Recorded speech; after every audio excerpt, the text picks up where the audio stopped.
Okay, so look, it has been a long trial. I'm trying to just relax here with my, do not French kiss me. We not those kind of people. Okay, I'm here with my dogs, sitting in my office, and I'm just trying to relax and not get too amped up because you know I tend to get very amped up. I'm trying to calm myself down and talk about the sentencing of Alec Murdaugh. Do not lick my lips. Oh, you know I don't like that. And talk about the sentencing of Richard Alexander Murdaugh today. Did you see it? Did you see it? It was so good. Judge Clifton Newman. Okay, first of all, can we talk about Judge Newman? How much do you love Judge Newman? I love Judge Newman so much. I love Judge Newman more than this dog loves me right now. Stop. You know what Judge Newman did? Judge Newman gave him the disappointed dad speech, right? Only like for murder, but he gave him the disappointed dad speech. He was calm. He was serene. He just was like completely unbothered by everything. And then he very calmly read Alex Murdaugh for filth in the well of the court. It was so good. It was so good. One of the things that he said that was wild to me was he said, you know, your family has had access to the wheels of justice. Your family was justice. The crime that you were convicted of would qualify you for the death penalty. In fact, I've seen your family members convict people and send them to death row for crimes less than what you did. I was like, oh, Judge Newman about to make you feel real, real bad. And then he said, when you try and lay down at night and close your eyes, I'm sure Maggie and Paul come to you. I had not thought about that. The haunting. Listen, if you murder somebody you don't know, like maybe they can't find you to haunt you. I don't know how it works. I don't know how all that works. But when you like, this is like the ultimate in domestic partner violence, right? Like when you kill somebody that A, you're their father, B, you're their husband, you've been together for many years, you once loved this person, maybe you still love this person. I do not know. They know where you are. They know how to find you. And he said, all day, every day, and every night. Well, we know he's a lying sack of sugar. This boy lies about everything. So even if they're coming to him in his sleep, he would probably lie about that too.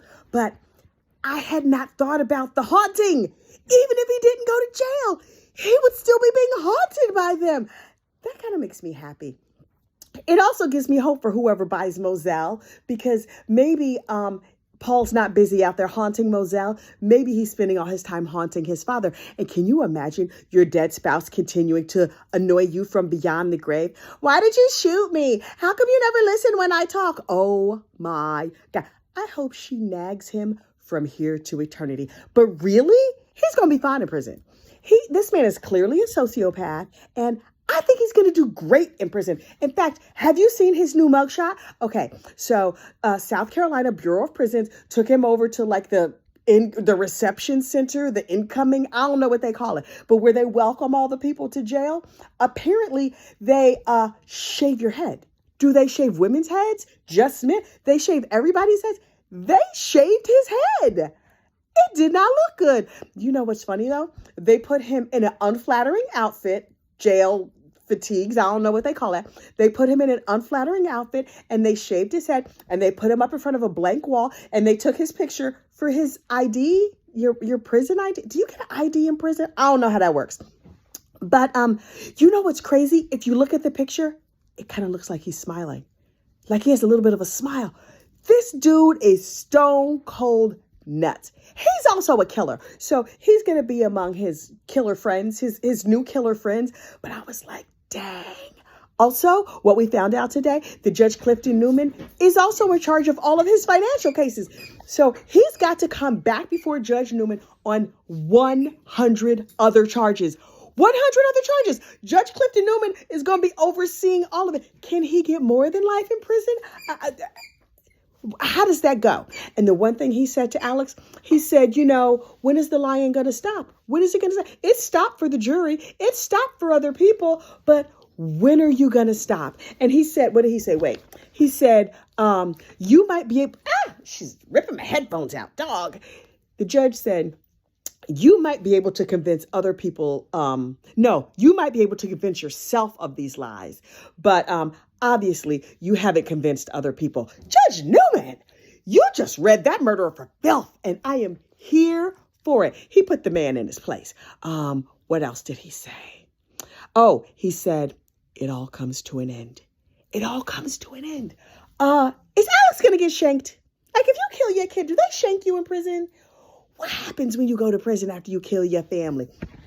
I can't imagine that being a family annihilator makes you a very popular guy. Although he does have like good legal skills, marginal legal skills.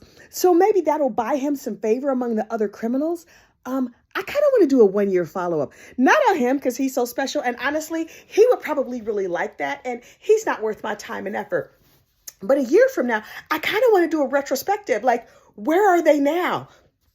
Mark Tinsley was still on TV talking about like, yeah, and you know what else we're going to do? Listen, everybody else who's going up against Mark Tinsley, they better watch out. He's the attorney for the Mallory Beach case. But if somebody cuts in front of me in line at Walmart, I'm gonna be like, I'm getting Mark Tinsley, because Mark Tinsley can handle some business. You do not want to be on the wrong side of Mark Tinsley. He has made that abundantly clear. Even Judge Newman said, you know, when you have a tiger on your tail like Mark Tinsley, no wonder you were feeling a lot of heat. Mark Tinsley, my friend, you need to put that in all of your attorney advertisements, like, you better recognize, or something like that. Like, put that quote and then put under it, Judge Clifton Newman and the Alex Murdaugh case.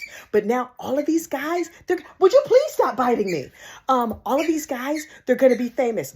That mild-mannered forensic guy who described himself like Andy Griffith, I wrote down his name, Dr. Kenny Kinsley. I love Dr. Kenny Kinsley. He said, they said, you know, you go up against defense attorneys who can sometimes be very mean. And he's just like, it's hard to be mean to somebody who's being nice. That's right. That's my personal philosophy. Now, see, listen, I work in the big city, big New York City, and I deal with some people who are assholes, not at my job, but like some of our vendors, some of the people that we have to deal with. You know how I deal with them? I nice them within an inch of their life. The meaner they are, the quieter and the nicer I get. And I say, thank you so much. I feel like we're not understanding each other. And then I reiterate my point. And then the nastier they get, the sweeter I get. It drives people crazy. And I always get my way. You should try that. I call that going Indiana on somebody. When we can't get what we want out of like a vendor or a client or whatever, they're like, hey, Kathy, can you go Indiana on that guy? And I'm like, oh, no problem. It's my favorite thing to do, because my New York friends, their default is to get up in your face and jump back. But me, as a nice Hoosier girl, I'm like, oh, I will nice you within an inch of your life. And you will enjoy it. And you will not even realize that I just put one over on you. Oh my God, am I telling my secrets? Am I an Alex Murdaugh? I promise I'm not a sociopath. I've never killed anybody. Once I hit a squirrel with my car, and I was devastated. That notwithstanding, this case has wrapped. I'm looking at other cases. Lori Vallow might be next because she's crazy. And Zulema, her sister-in-law, who was her sister-in-law for like 3 seconds before Lori killed her brother. Zulema is said to be able to control the weather. Oh, well, Lori Vallow has a sister-in-law who can control the weather. She might be a good friend to have. Although Lori Vallow could not control her own mind or her actions. So I don't know if I really believe that this chick could control the weather, but I'm going to find out. Listen, I'm looking for a new case. I promise I am. People keep suggesting cases. I don't know what I'm going to do yet. Like I said, I have to see where the spirit moves me. But if you have a case, you can recommend it down in the comments. Until then, I do not know when we'll be back. It might be 5 minutes from now. It might be 5 months from now. Because I'm moody. You know, I'm super moody. And if I don't want to do something, I just don't, because that's how that goes. Okay, friends, this has been an amazing ride. I will see you soon. I just don't know when soon will be. I'll see you later. Bye.